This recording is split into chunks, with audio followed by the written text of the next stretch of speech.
دیکھیے، دو چیزوں کا جو بیلنس ہے وہ ورک آؤٹ ہونا بڑا ضروری ہے انسان کی زندگی میں. اگر ہم نے بچے کو صرف پمپر ہی کیا ہے، اس کو شاباشی ملی ہے ہر وقت، تو وہ اس کو انکار سننے کی عادت نہیں رہے گی. اور یہی چیز جو انکار سننے کی عادت نہیں ہے، یہ اس کو لیڈ کر جائے گی پریکٹیکل لائف میں کہ وہ ناکامی کو فیس نہیں کر پائے گا. اور کامیابی کا راستہ یاد رکھیے ناکامی سے نکلتا ہے. اور ناکامی پر اس کو حوصلہ دیتے ہیں کہ یہی تو آپ کی گارنٹی آج آپ کو ملی ہے کہ آپ کامیاب ہوں گے، کیونکہ آج ناکام ہوئے ہیں آپ. بات صرف اتنی ہے کہ آپ نے اس ناکامی کو کامیابی میں بدلنا ہے. اگر ان لائنز پر میں رکھا، دونوں کے درمیان ایک بیلنس ورک آؤٹ کر لیا کہ پیمپر بھی کرتے ہیں اس کو، ٹھیک ہے سر، اور اس کے ساتھ ساتھ اسے انکار سننے کی عادت ڈالتے ہیں، تو سمجھ لیجیے کہ بڑا کامیاب ہوگا.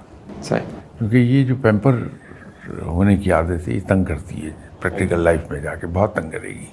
صحیح. ہم پھر اپنی ذات پر تنقید برداشت نہیں کر سکتے، اور جو آدمی اپنی ذات پر تنقید برداشت نہیں کر سکتا وہ کبھی آگے نہیں بڑھتا.